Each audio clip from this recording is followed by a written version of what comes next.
paskutinis pranešėjas turiu tokį džiaugsmą ir garbę padėkoti. Pirmiausia, tai organizatoriams, kurie pakvietė mane čia pakalbėti, bet ir labai noriu padėkoti tai organizatorių daliai, kuri ten gale sėdi ir visą tą mūsų veiksmą kelių dienų padarė tikrai labai sklandų ir malonų. Labai ačiū Jums.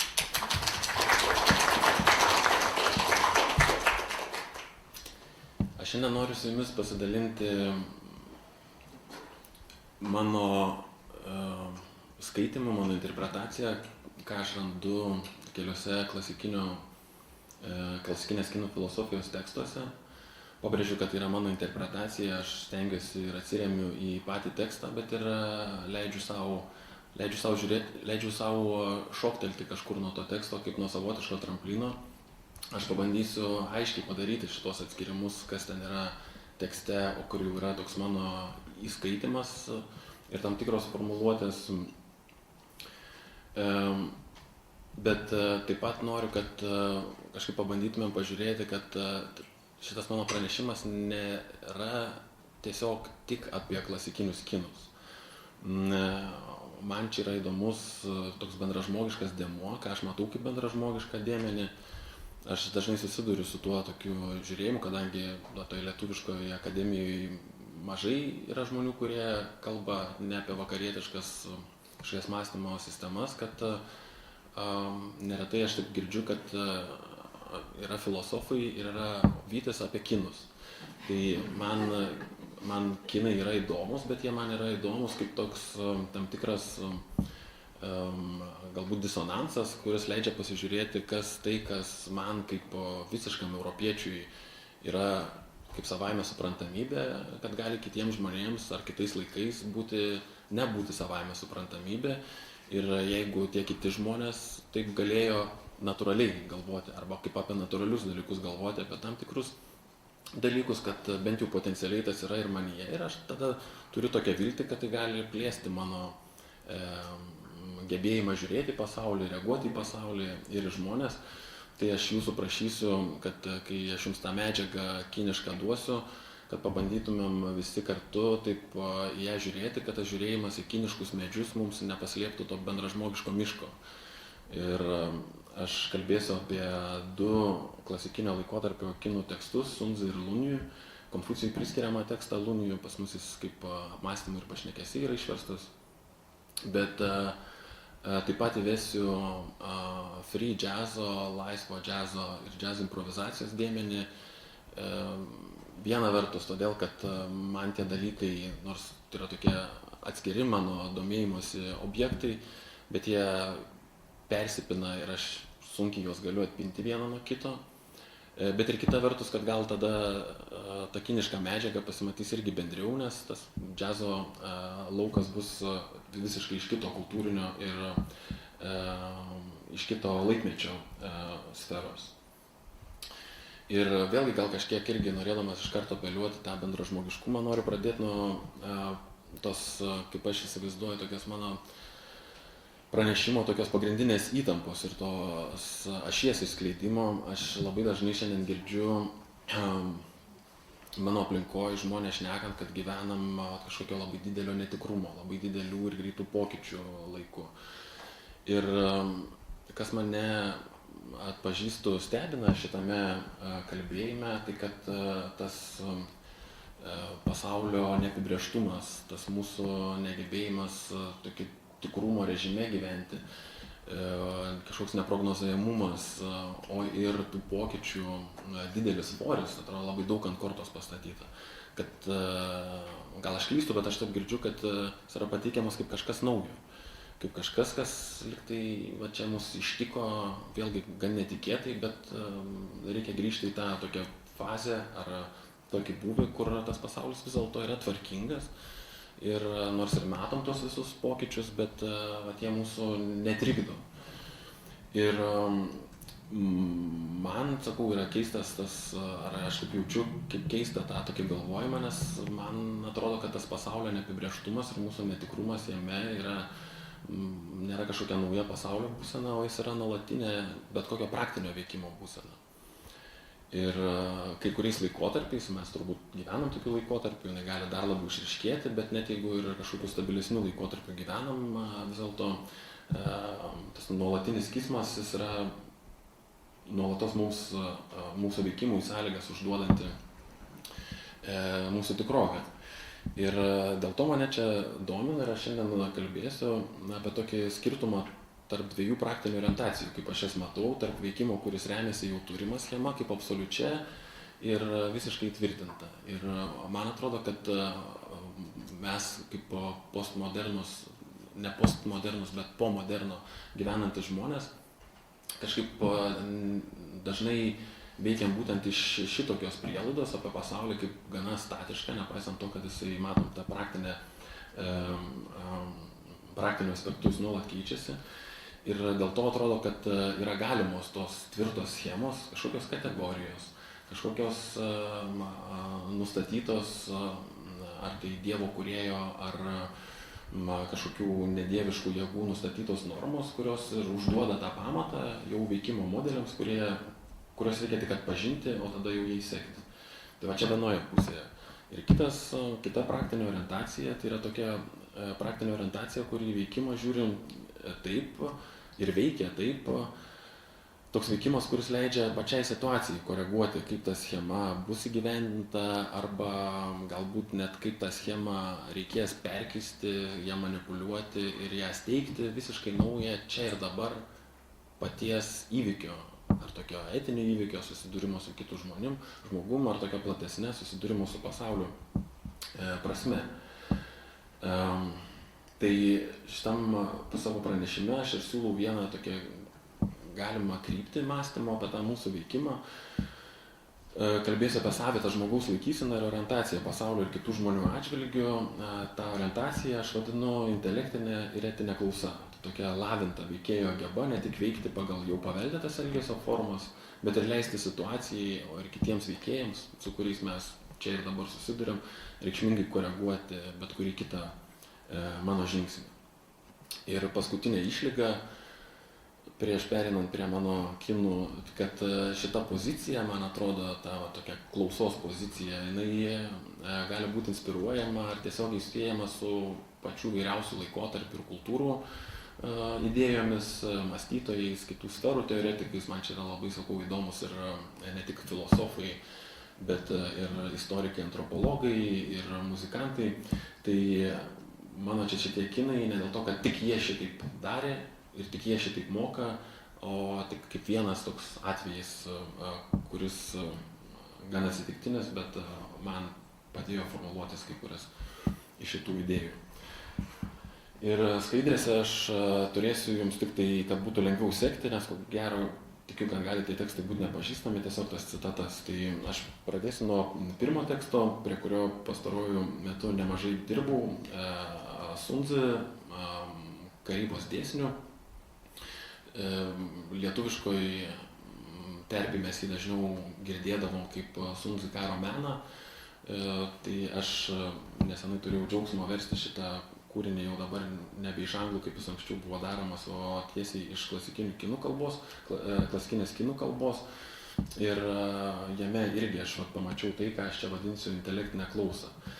Tai beje, kai aš kalbėsiu apie tą specifinę orientaciją, tą intelektinę ir etinę klausą, man ir įdomu ir yra ir tai, o kokiose sąlygose reikia būtent šitokios laikysenos, kaip būtinos, galbūt nepakankamos, bet būtinos. Ir per Sun Tzu tekstą aš parodysiu vieną sąlygų, tokią imtį, kur ta klausa gali būti, mano supratimu, naudingas, praktiškai pragmatiškai naudingas mūsų orientavimas į pasaulį atvejais, o kai Konfucijų imsiu tą tokio mažiau agresyvę etinę sferą.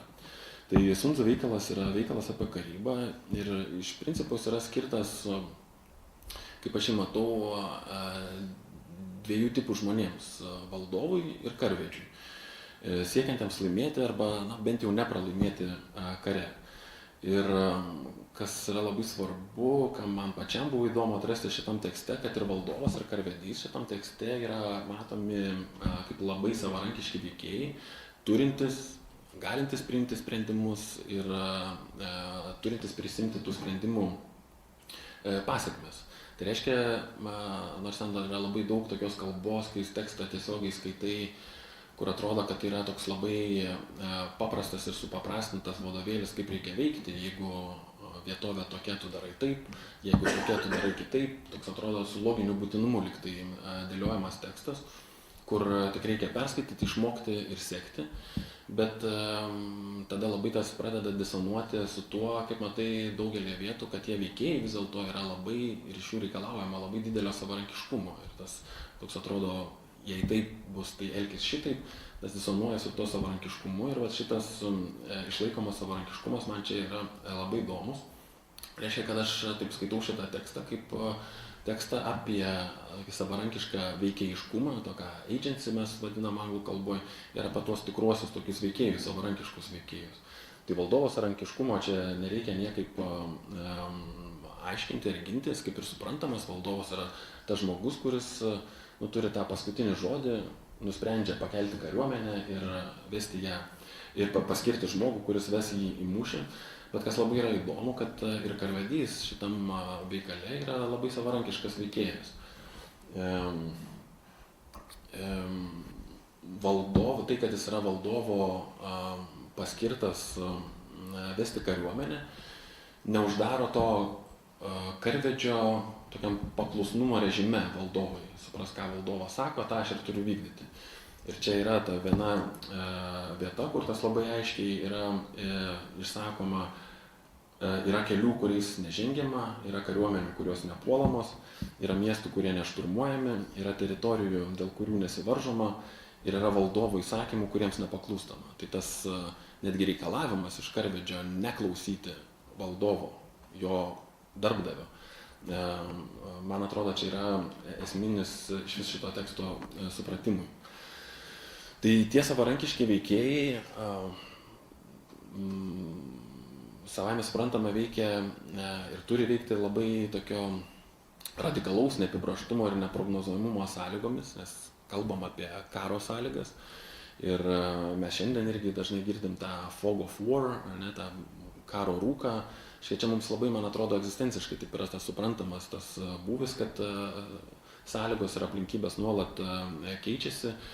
Sun Tzu tekste tą irgi labai aiškiai dėlioja, kiek ten daug to nepažinumo yra kare. Viena vertus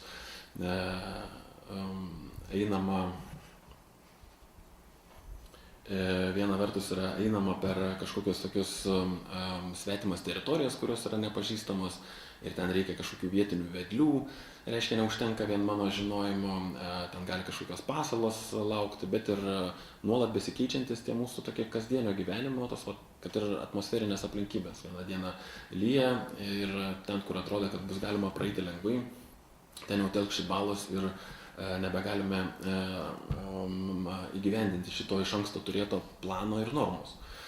Ir tas neapibrėžtumas, neprognozuojamumas, jis dar tose karo aplinkybėse, jis dar labiau suaštrėja ir dėl to, kad ten tavo veikimo sąlygas ne tik tai, kad užduoda tie parametrai, kurie atrodo tavo atžvilgiu, kaip ir neturi tokios tokios intencionalios, tokios kažkokios tai valios. Ko gero nenori dangus tai padaryti, kad aš dabar nepraeičiau ir užlyja mane. Bet ir kad ta mano aplinka, pirmasis tas žmogus, su kuriuo aš susiduriu, to karo sąlygomis nuolatos mane siekia išmušti iš mano turimo žinojimo ir mano susidarytų planų, kaip tinka ir kaip dera veikti. Ir ten ir įvardėjama, kad karyba yra toks klaidinimo kelias. Todėl ir tu pats turi nuolat, atrodo, keitalioti tuos savo veikimo režimus ir sako, todėl ten, kur esi pajėgus, rodyk, jog negebi, jei ką naudoji, rodyk tai kaip nereikalinga, kai išsiruoši arti, rodyk keliausias toli, o kai išsiruoši toli, rodyk keliausias arti.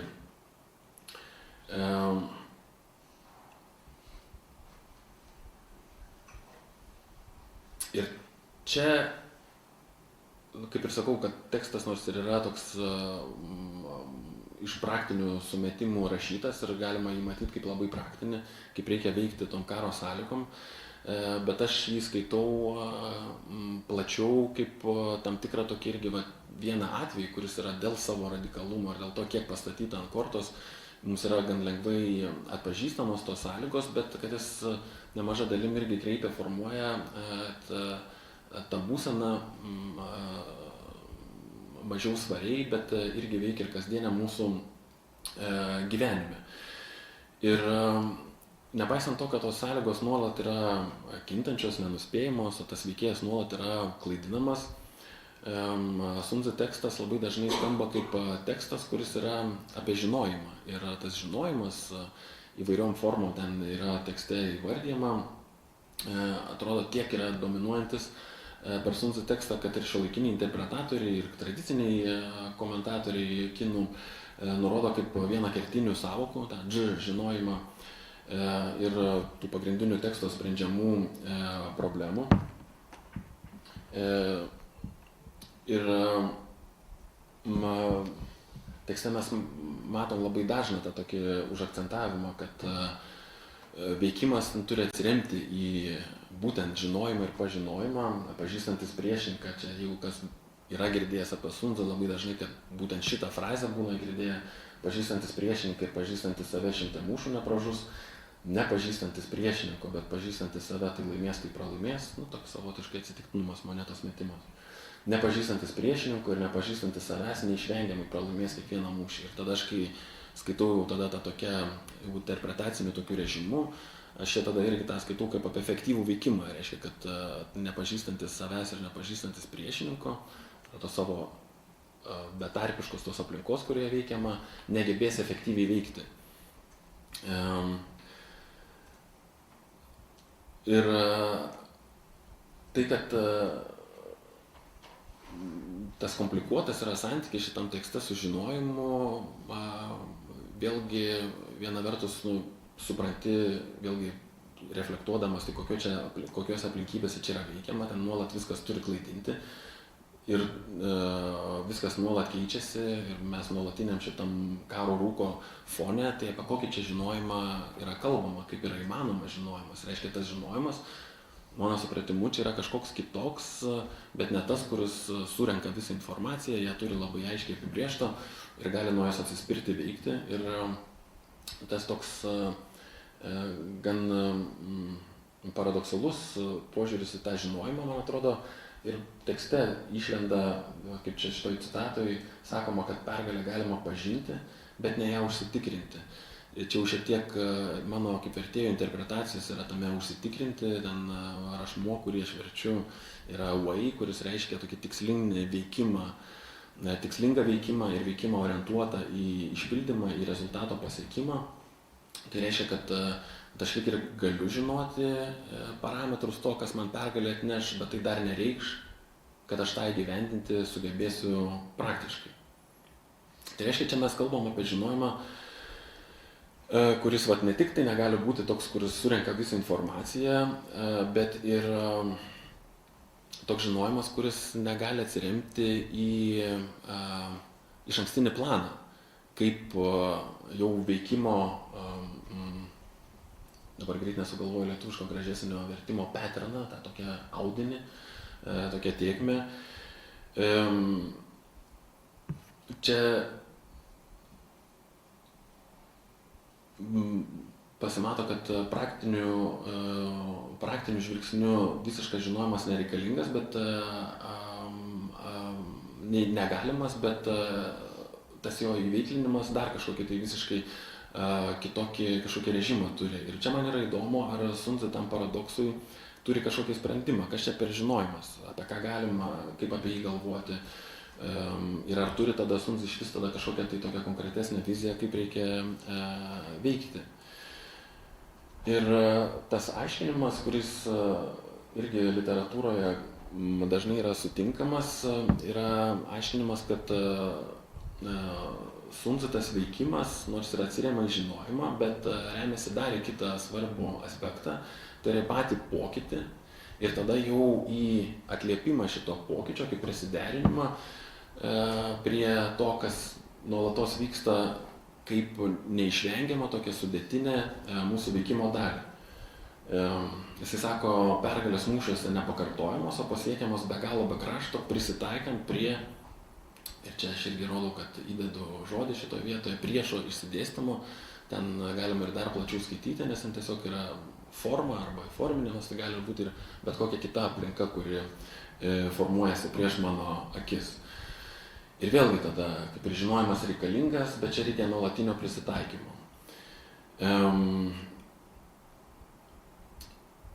Čia, man atrodo, kad yra svarbu, kad tas, kai aš lietuviškai galvoju apie prisitaikymą, nelietuviškai, kai galvoju apie adaptavimąsi, vis įlenda irgi tokios įprastinės schemos, kur prisitaikymas, adaptavimasis gali būti matomos kaip tokia pasyvi pozicija. Tai yra kaip atsimetimas nuo bet kokio savo veikimo. Tai čia, man atrodo, irgi yra svarbu tą matyti, kad tas prisitaikymas čia yra ne pasyvumas. Veikimas tiesiog yra, atrodo, neatsiejama to klasikinio kiniško mąstymo dalis. Nėra tos perskyros tarp aktyvumo ir pasyvumo. Mes ten per yin-yang modelį dažnai girdime, kad sakoma, čia rodo tam tikrą vyksmo transformacijos skirtingus aspektus ir yang rodytų tą aktyvų modelį, o tą aspektą, o yin pasyvų. Aš ten bandau vis taisyti, kad jis rodo ne tiek pasyvų, kiek imlų, kuris yra lygiai tiek pat aktyviai imantis, tai yra priimantis tą užduotą toną ir jį lygiai taip pat aktyviai atliepiantis, net jeigu tas aktyvumas ten yra aktyvumas, kuris susilaiko nuo pirminio veiksmo, atsitraukia ar veikia tai, ką mes atpažintumėm kaip tokiu prisitaikymo adaptavimus.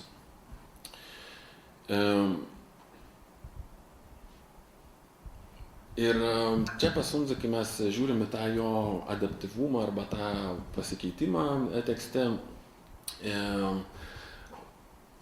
pasimato, kad tas veikimas jam yra jau kaip toks veikimas, kuriam nebėra tiek svarbus mano išankstinis kažkoks susidarytas planas, bet kad pati čia ir dabar patiriama tikrovė nuolatos perpaišo tą mano planą. Ankstyvuosiuose vertimuose į vakarų kalbas Sundzą teksto pirmas skyrius labai dažnai buvo verčiamas kaip initial planning arba initial plans. Pirminiai planavimai arba pirminis planas. Ir kai aš sėdėjau prie teksto, man gan greitai kažkaip krito į akis, kad pačiame pirmame skyriuje, kuris taip dažnai buvo verčiamas, kai skaitai jo turinį, planavimo, ką aš darysiu, nėra. Aš nerandu ten jokio planavimo. Ką aš ten randu, tai labai daug tokių išvardijimų, kas yra svarbu kare, kokios ten sudėtinės dalys yra to karo. Ir man ten tokia iššoko tokia interpretacija ir aš taip tada ir vertime dariau, kad ten tas dzi skaičiavimas, kuris tikrai galimas versti ir kaip planas, šiuolaikiniai kinų kalboj, jis eina kaip vienas iš sudurtinio žodžio dzi hua, planavimas, aš planuoju, bet tas dzi, jeigu žiūri jo visiškai pirminį tokį reikšmę, jis reiškia tiesiog tokį skaičiavimą, kaip su skaitliukais, kaip akmenėlius mes kažkokius įdėliotumėm. Ir panašu, kad ten buvo apeliuojama į tą praktiką, kai valdovas su savo patarėjais susirinkdavo šventykloje, ar mes dabar sakytumėm gal merijoje, ir jie žiūri, kas mums jau yra pažįstama, yra svarbu iš to, ką mes žinome, kas kare paprastai vyksta ir ką turi priešas, dėlioju tos akmenukus, ir ką turiu aš. Reiškia, kad ten yra ne tiek planavimas, kiek tokia buhalterinė apskaita, kokia yra padėtis čia ir dabar, va šituo turimu momentu. Ir ten tada to planavimo pradedi matyti, kad yra planavimo toli į ateitį, su strateginiu planu, 5 metam į priekį, su išrašytais parametrais, kuriuos reikia atitikti, yra labai mažai. Ten yra kažkoks veikimas, kuris nuolat būtent reikalauja žiūrėjimą į to, koks yra pokytis ir ką aš su tuo pokyčiu, kitų žingsniu tada galiu daryti kaip jau mano reakcija į esamą ir jau pasikeitusią situaciją. Ir čia mes matom tada irgi tas tekstas karvedžiui sako ir perspėja, kad žiūrėk, kiek yra daug dėmenų, kurie nuolat keisis ir dėl to tau reikės nuolatos prisitaikyti. Ir tada jo tą tokį, jeigu yra taip, tai yra taip, jau pradedu aš tada skaityti nebe kaip nurodymą, kad visada taip bus, bet daugiau kaip tokį treniravimą atkreipti dėmesį ir nuolat turėti omenyje, o kas dar gali būti mano šitoje aplinkoje svarbus dėmuo man turėti omenyje ir kas ten dar gali keistis. Tai apie vietovę šitaip kalba kaip apie besikeičiančią ir tada labai reikšmingai pakeičiančią ir tavo karvedį veikimo principus užkardytoje vietovėje. Nekurk stovyklos, bet kryžkelės vietovėje, ten jau prisijung sąjungininką, atkirstoje vietovėje neužsibūk. Ir vėlgi man čia svarbu, kad mes pabandytumėm išlaikyti tai, kad čia yra ne paliepimas jam tokiam kaip pasyviam, bet čia yra kažkoks tai gebos tos laikysenos treniravimas, kuris yra būtent treniravimas to savarankiško veikėjo. Ir lygiai taip pat ir tada tas priešininkas irgi ten užduoda tos parametrus, kurie ateina su būtinumu lyg tai man, bet kažkokiu man įdomiu būdu Sundzė netima to savarankiškumo iš karvedžio. Meistriškai panaudojantis karius vengia priešo, kai šis yra pakylėtos energijos, o atakuoja, kai jo energija vanksta ir traukiasi. Nes to prieš ateinantį priešą, kurio vėliavos tvarkingos, netakuok pats, kai jo rikiuotės didingos, tai yra prisitaikymo valdymas. Ir čia tas prisitaikymas irgi šiek tiek yra jau ir mano interpretacija, nes jis reiškia tiesiog patį pokytį, bet panašu, kad čia kalbama iš karto apie pokytį, apie dvejopą pokytį, apie pokytį ir to aplinkybių dabar aplink mane esantį ir tada būtina mano prisitaikymą bent pasikeitimą. Dėl to aš jį čia ir vadinu pokyčiu. Tai reiškia, kad Sundzė apie tą situacijos pažinimą šneka situacijos pažinimą, kai mes tam, kad pažįsta priešininką ir pažįsta save, jisai kalba ne kaip apie kažkokį tokį abstraktų situacijos pažinimą, kaip paliepimą, tokį imperatyvą, tiesiog, kad tai yra svarbu žinoti, bet kaip apie pažinimą, kuris svarbus yra kaip besiskleidžiantis vietoje, reaguojant į aplinką ir aplinkinius. Tai va tą žinok priešininką, GP, kaip Sundzė rašo, aš siūlau irgi mums šiek tiek pabandyti išplėsti ir žiūrėti, kad tas PI, tas pirminė to žodžio prasmė, jis ten eina su D, tokio refleksinė nuoroda aš pats, o P tai yra kitas, tai yra labai dažnai apie upę kalba. Šitas upės krantas ir priešingas upės krantas. Reiškia, kad tas priešininkas gali būti ne tik tai priešininkas, kaip ta karo atveju priešas, bet ir kaip bet kokia tikrovė, kuri yra prieš mane, tiek ta tokia materialinė tikrovė, tiek ir ta žmogiška tikrovė.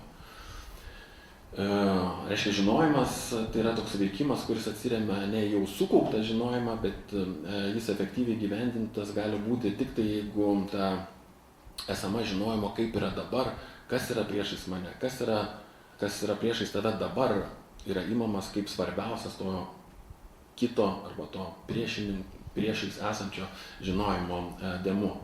Ir čia irgi apie tą, kaip aš dariau pastabą apie tą adaptaciją, nėra kažkoks toks pasyvumas. Jisai siūlo tokį įtaigų, Sundzė siūlo tokį įtaigų vaizdinį apie vandenį. Jisai sako, kad vanduo pagal vietovę kreipia savo vagą, o kariuomenė atliepdama priešą rengia savo pergalę. Ir čia, kuo mes daugiau žiūrime į tą vandenį, čia ne kaip į pagražinimą ir metaforą, o pabandom patirtimi savo įsivaizdinti, o kaip ten tas vanduo iš tikrųjų veikia, tuo šitas palyginimas darosi paveikesnis. Nes kai galvoji, vanduo turi labai tokias paprastus parametrus, į ką jis reaguoja. Iš aukščiau jis visada tekėsi ten, kur yra žemiau. Bet tada žiūri į žemėlapį iš viršaus ir žiūri, kad ta įvairovė, kaip vanduo veikia ir kaip jisai teka, yra visiškai neišsemiama. Nėra dviejų vienodų srovių upių. Ir tada mes matom, kad tą, ką jis pradeda kalbėti ir įvardina tada tą būtiną karvedžio ir kariuomenės būseną kaip beformiškumą, yra ne iš vis jokios formos neturėjimas, bet būtent kaip vandens, kad jis tik abstrakčiai galvojant neturi jokios formos, bet praktiškai mūsų patyrime ir taip, kai mes su juos susidurėm, visada turės kažkokią formą. ar tai bus kapsantis vanduo iš krano čiaupo, ar tai bus upėje vanduo, ar telkšantis vanduo ežere, bet jis turės tą formą būtent atliepianti tai, kas yra jo betarpiškoj šitoje aplinkoje.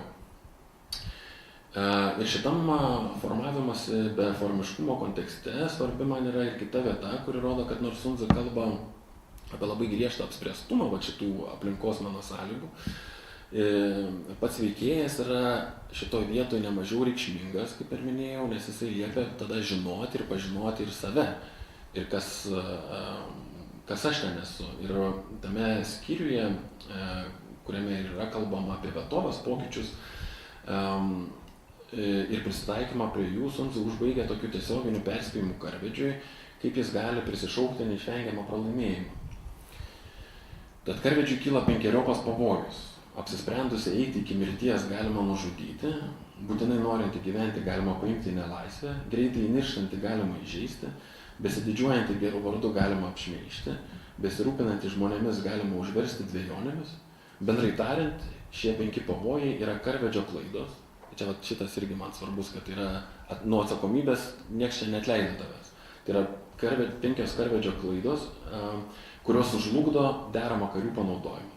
Jei kariuomenė išsklaidoma, karvedys nužudomas, tai vyksta būtent dėl šitų 5 pavojų, todėl nevalia juos nesigilinti. Ir čia man tada aš bandau žiūrėti, kas čia atsikartoja, kodėl čia tas 5-eriopas pavojus. Ir kokį galima apibendrinimą pasidaryti. Ir man tas apibendrinimas yra čia būtent apie kažkokį statiškumą, apie to karvedžio įsitikinimų, ar karvedžio laikysenos, ar jų savybių statiškumą, rigidiškumą, stabilumą, būtent tą nekintamumą. Jisai, žiūrėkite, turi kažkokį įsitikinimą, kad jis nori būtinai išlikti ir gyventi, reiškia, va čia jau yra būdas, kaip tavo efektyvaus veikimo noras gali būti išmuštas iš tavo norimos įvykių eigos ir būti visiškai apverstas. Bet ir tos savybės kažkokios, toks rūpestis žmonėmis, jis gali irgi, reiškia, net ir tokia, atrodo, mes šiandien sakytumėm kaip labai pozityvi savybė, bet jinai irgi tada gali būti apversta neigiamai ir karą pralaimėjęs, tam ko gero ir tai žmonėm tada nesugebėsi pasirūpinti. Ir tas irgi toks atsiranda kaip to veikiančiojo kažkokia tai klaida ir tas pagrindinis savo padarytas nusižengimas.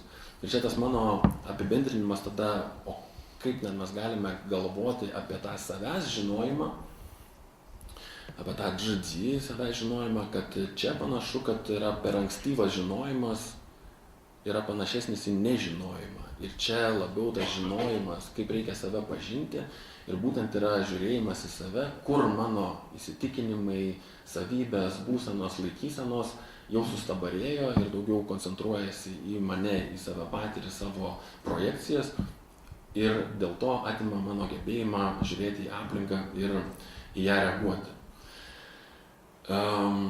Ir tada aš tekste ieškau, ar Sun Tzu kalba apie tai, kaip tokį savęs ir situacijos žinojimą ir viena vertus nuolatinį reagavimą į, tai yra pamatymą pokyčių aplinkos ir į reagavimą ir pamatymą ne pokyčių ir to stabilumo ir rigidiškumo savęs, ar jis siūlo kažkokį tai motyvą, kuris leistų pamatyti, kas padeda tokią išlaikyti orientaciją. Ir čia aš atsitrenkiu vieną vietą, kur ten keli jo tokie kertiniai terminai susiduria vienam sakinyje ir ten paskui matysit ir iš kitur ateina tas man, kodėl aš užstringu šitoje vietoje. Bet čia jis kalba, sako, kai nauda paskaičiuojama įsiklausant, čia ting yra tiesiog klausyti, girdėti, gali būti ir paklusti, labai dažnai jis ir taip yra naudojamas. Kai nauda paskaičiuojama įsiklausant, tada įveiklinama jo aplinkybių telkiama galia, tai pagelbstant išorėje. Aplinkybių telkiama galia yra gebėjimas pagal tai, kas naudinga, nusverti aplinkybes. Čia noriu šiek tiek irgi padaryti tokį trumpą ekskursą, tas gremėzdiškai skambantis ir gan sąmoningai aš pasilikau prie gremėzdiškumo šitoje vietoje, aplinkybių telkiama galia. Čia yra vienas ir tas pats š terminas. Jis gali būti verčiamas tiesiog kaip potencija, galia, energija. Panašu, kad yra tas, ką mes susietumėm su veikėjiškumu ir gebėjimu pasiekti savo norimus tikslus. Tas terminas, kuris rodo būtent tą mūsų paveikumą, galėjimą paveikti aplinkybės. Ir dėl ko aš čia įdedu, sugremėsdinu, sakau, kad aplinkybių telkiama, nes mums tas galvojimas, įprastas galvojimas per savybės, kaip uždarytas mumyse, kaip ar sąmonėje, ar sieloje, bet tokiam mūsų autonominiam kiautė, jis čia išmuštų mus iš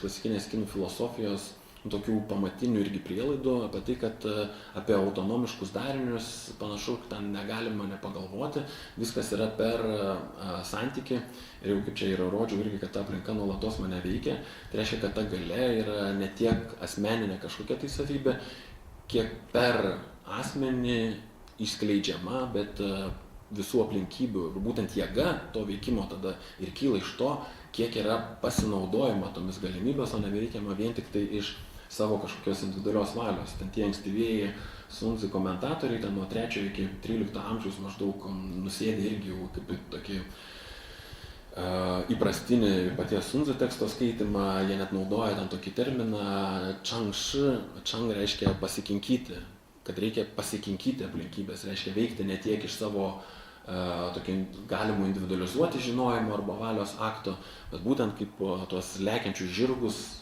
ant jų joti ir taip tada bandyti pasiekti savo tikslus. Ir čia tas nusverti aplinkybės, man vienas bičiulis, kai skaitė mano vertimą, sako, čia tai ydingas ratas yra, kaip čia dabar ir pasinaudoju tą aplinkybių telkiamą galia, bet ir nusveriu aplinkybės.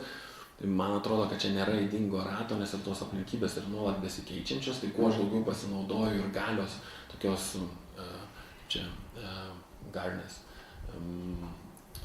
Kuo daugiau derliaus iš tų jau veikiančių aplinkybių surenku, sutelkiu, tuo daugiau yra tikimybė, kad tas aplinkybės man rūpimų, bent jau man rūpimą imtimi, irgi sugebėsiu nusverti būtent savo naudą. Ir čia aš užstringu prie šito įsiklausyti. Įprastas skaitimas tiek tų tradicinių komentatorių, tiek ir absoliučios daugumos, jeigu ne visų šiuolaikinių vertėjų, yra tai, kad čia sako, kad tą naudą paskaičiuoti, tai yra, ką man yra naudinga, ką aš galiu efektyviai padaryti, yra įsiklausyti, tai yra klausyti manęs, Sunzi nurodančio tau, kaip reikia veikti. Bet šitas skaitimas toks, kad čia yra vien tik tai apie paklusnumą, aš jau sakau, kertasi su tuo bendru teksto tonu ir aš čia bandau šiek tiek laisviau skaityti, nes tas ting, jisai, matot, mes, ir aš kai verčiu, įsiklausyti, aš jau pridedu prielinksnius čia ir čia interpretacijos yra labai daug, bet ir kai mes sakome paklusti, čia kad reikia klausyti kaip paklūstant, tai irgi yra interpretacija, nes pats kiniškas rašmuo, jis yra atviras visom šitom interpretacijom tuo pat metu. Tai aš taip leidžiu savo sakyti, kad taip, aš čia interpretuoju, bet tai yra viena interpretacija tarp kitų ir aš tada galvoju, kad ir siūlau čia tokį skaitimą, kad čia yra kalbama ne tik tai apie tą išgirdimą, ką man didesnis autoritetas sako su savo didesnė patirtim, bet kad ir tada tam platesniam mano veikimo modelyje yra svarbus tada įsiklausimas ir kaip ir į autoritetą, bet ir į aplinką kaip į autoritetą. Tiek pat į negyvą aplinką, tiek pat ir mano priešą kaip į tam tikrą autoritetą. Ne mano žinojimas, koks yra priešas, stipras ar silpnas yra dabar pats svarbiausias, bet ir paties mano priešo suteikiama informacija apie tai, koks jis yra. Ir aš bandau tada siūlau klausti, ar Sunzi tas platesnis adaptyvaus veikimo modelis leidžia mums tą įsiklausimą perskaityti kaip tokį tam tikrą receptyvumo mazgą, kaip tai, kas neleidžia mūsų skaičiavimams, planavimams, mūsų sąmonės bėgimams į priekį ir norimams suformuluoti tam pasiekti objektui, neleidžia tapti kurčiam esamai situacijai. Ir tai yra tai, ką aš pavadinu intelektinė klausa, tokia lavinta veikėjo geba, ne tik veikti pagal paveldėtas kažkokias elgesio formas, pagal paveldėtas elgesio normas, pagal mano jau susidarytus irgi kažkokius modelius, kas man paprastai pavykdavo ar ką aš noriu pasiekti, bet net ir tai, ką aš noriu pasiekti, leisti formuoti, deformuoti, performuoti pagal tai, kas yra čia ir dabar, ir dėl to tai reikalauja būtent klausimo ir lavinimo tos savybės kaip klausos lavinimo. Kad tu nematai visko, mes einame iš tos prielaidos, kad tu nematai visko ir reikia įsiklausyti tam, kad galėtum susiorientuoti. Man čia yra įdomus ir aš čia šiandien daug to neliesiu, tik dabar paminiu ir pati ta tokia mūsų pagavos fenomenologija ir kiek jinai skiriasi to žiūrėjimo, įžvelgimo patirtis ir kiek jinai skiriasi nuo klausimo. Yra ir filosofai šiek tiek šneka apie tai, kad vakaruose dominuoja labiau vizualas ir įžiūrėjimas. Mes kalbam apie įžvalgą, apie žiūrą, apie intelektinę tam tikrą įžvalgą. O čia man įdomu tada galvoti, o kaip ten pasikeičia viskas, jeigu mes galvojam apie intelektinę čiuopą ir intelektinę klausą. Ką mes iš to gaunam, bet šiandien visiškai tą fiziologiją nelysiu, tik irgi gal tą noriu atkreipdėmėsi, kad man atrodo čia svarbus ir tas susiorientavimo dėmuo, nes jau vien tą fiziologiją mūsų pagavos žiūrint, man atrodo esminis skirtumas yra tas, kad akis, jinai, mano supratimu, yra toks pjaustantis analitinis įrankis, kuris mes matome gerai, kai atskiriame formas ir jas apsibrėžiame ir jis yra gana statiškas. Net judantį vaizdą mes matome kaip vaizdą, kaip atvaizdą. Algis vakar labai daug apie tą šnekėjo, kaip tam tikrą tapatybę, tai reiškia kaip sustabdoma.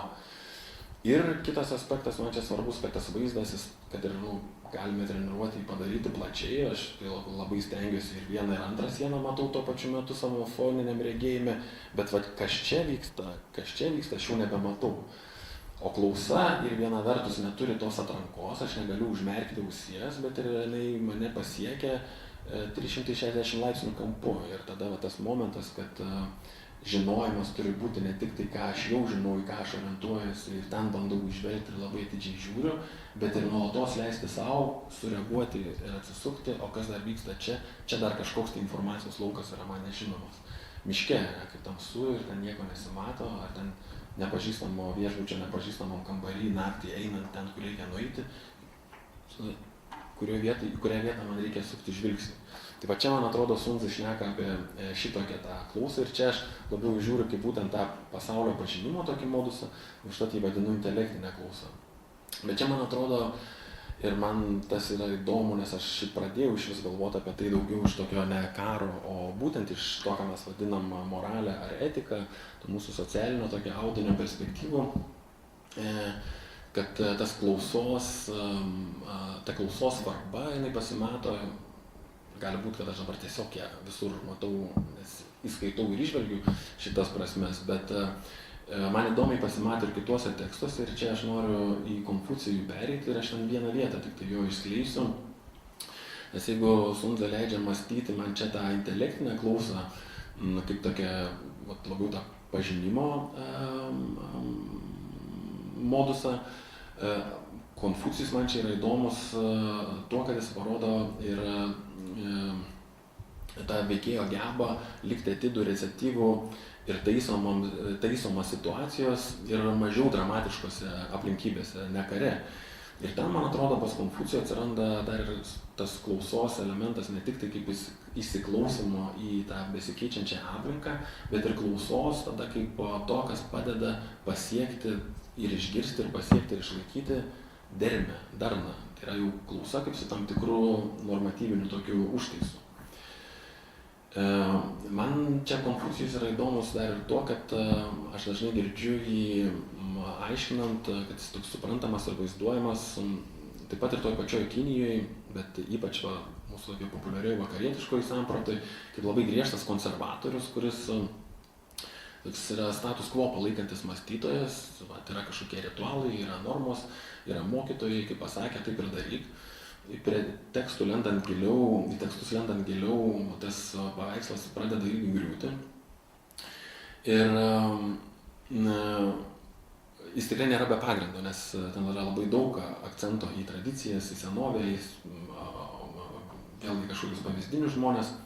Bet tas atidesnis žvilgsnis rodo, kad Konfucijaus požiūris į žmogų ir žmonių bendrabuvį struktūruojančias formas nėra toks vienpusis ir neįmanomas vis dėlto suvesti vieni nekritiško ir nekintamo esamų ir paveldėtų socialinių normų laikymosi reikalavimų. Ir čia aš noriu pažvelgti vieną vietą, irgi dažnai cituojama, kurioje Konfucijus pasakoja savo asmeninę istoriją. Ir ta istorija labai dažnai jau ir tradicinio komentatorių skaitoma kaip tokia asmeninė raidos istorija, tokia jo kaip asmens augimo istorija.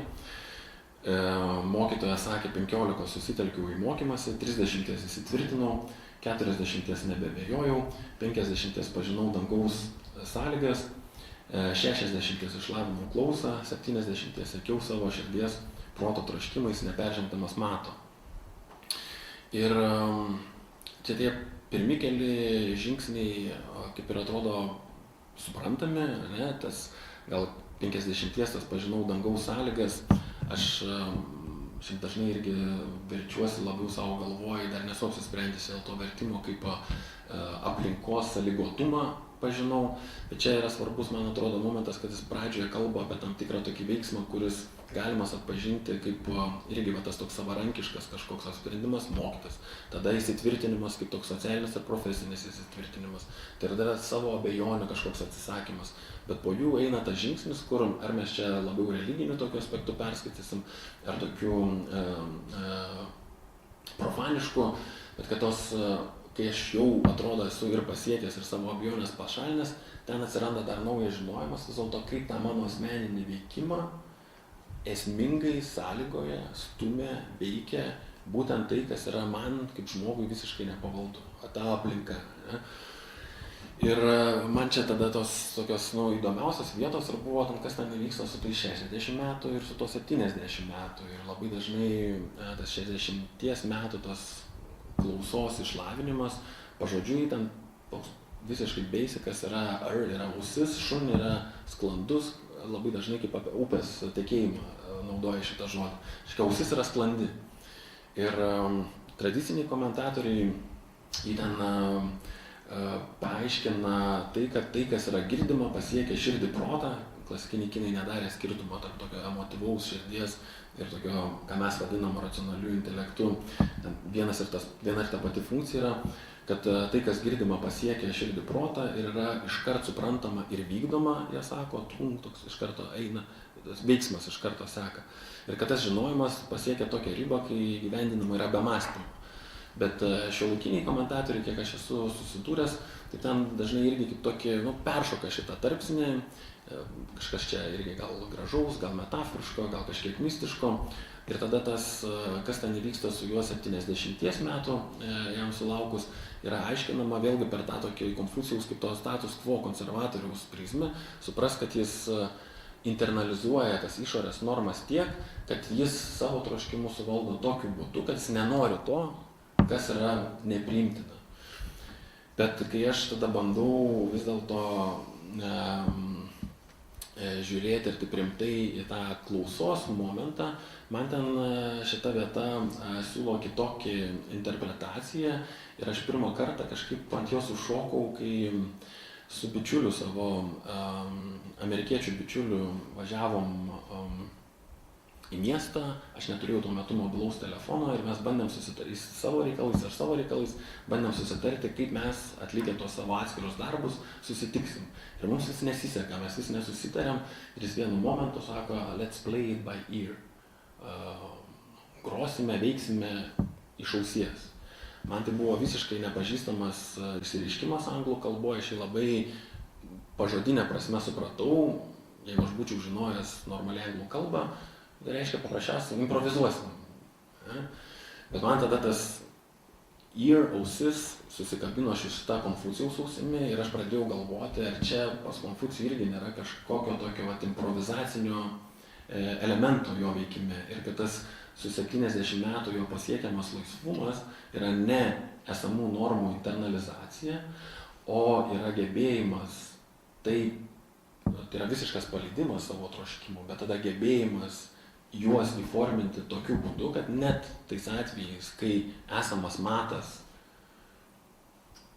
turi būti peržengtas, tas mano veikimas sukurtų naują kažkokį tokį ritminį, melodinį ar mūsų etinio bendro veikimo audinį. Ir aš ten pradėjau tą savo tokią interpretaciją ir savo studentams ten siūlyti ir sakau, ar čia nėra taip, kad Konfucijus šneka apie tam tikrą tokį tą savo išaugimą, kaip pasiekimą tokio savotiško džiazo virtuozo lygmenį, kur svarbus yra ne ribojimas tų savo troškimų ar savo veikimo, bet gebėjimas visiškai paleisti save veikti, bet jis yra jau toks įkūnytas žinojimas, kuris atliekamas yra deramų būdų, taip kaip šitoje situacijoje dera. Ir ta mano hipotetinė tokia situacija man taip dar labiau užstrigo, kai aš gana atsitiktinai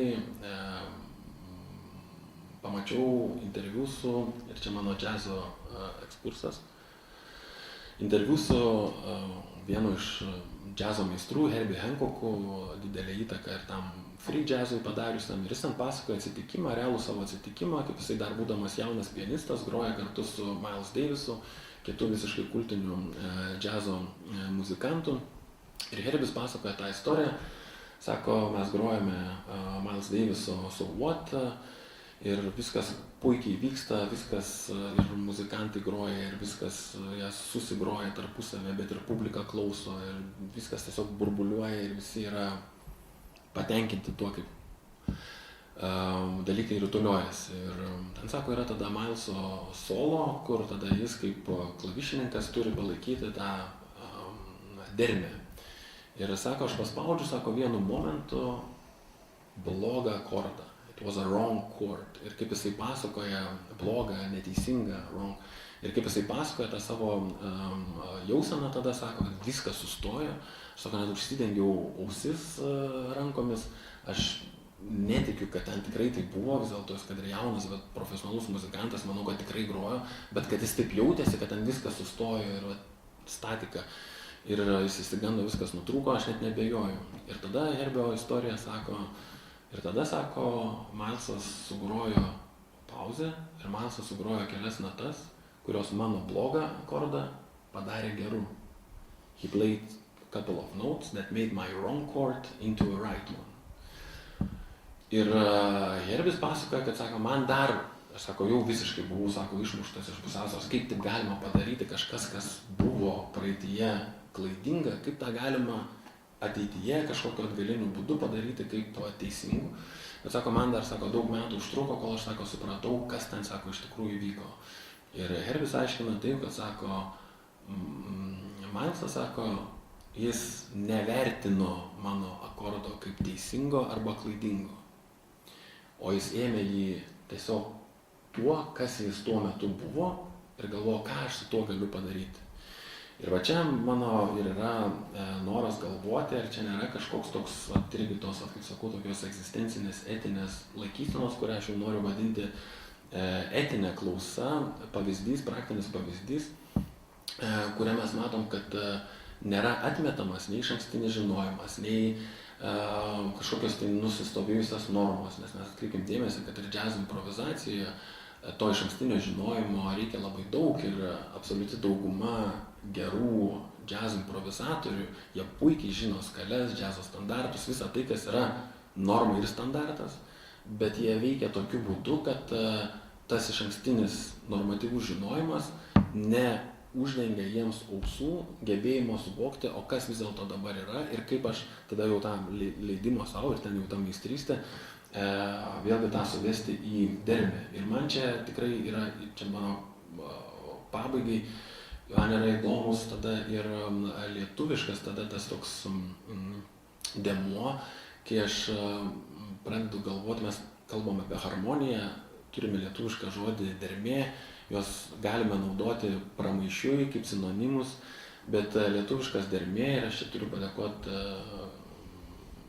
Dainiui Razauskui, kai jis man bedė pirštu, sako, dermė, ten šiek tiek apie kitus kiniškus dalykus šnekant, tai sako, jis man ten bandė padėti surasti žodį, kaip versti terminą, kuris tam tikrą tokią privalomumą, imperatyvą žymi konfucianistinėje tradicijoje, jis į anglų kalbą labai kaip justice dažnai yra verčiamas, jis man davė prideramumą. Ir aš dabar jį visada naudoju, nes sako, lietuviškas dera, jis turi ir šitą imperatyvo, kad man dera šitaip elgtis šitoj situacijoj, tau pridera, ten tą ir tą daryti. Bet jame išlieka ir šitas, kad dera dar ir dėl to, ir galbūt ir privalomumas tada kyla iš to, kad tai dera kaip tą derėjimo, kaip skambėjimo, sąskambio aspektu. Ir ta priedermė tada panašu, kad gali atsiskirti nuo prievolės, tiek, kiek mes galvojame apie normas, ne tik tai kaip iš anksto gaunamas, bet ir kaip absoliučias nekintamas, gali tapti tokia prievolė, kuri bus akla esamai situacijai.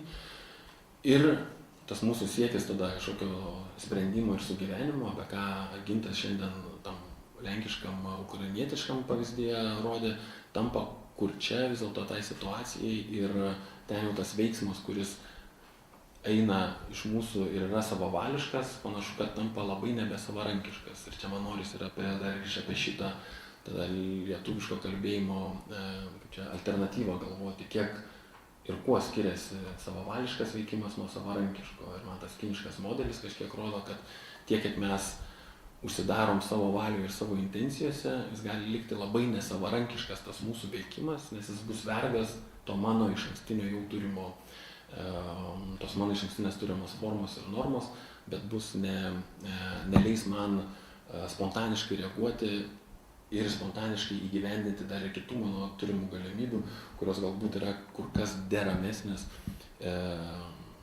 esamoji ir mūsų patiriamoji situacijų ir tikrovai. Tai aš tiek norėjau apie intelektinę ir etinę klausą. Nežinau kiek ir kokiais būdais tas surezonavo jums. Tai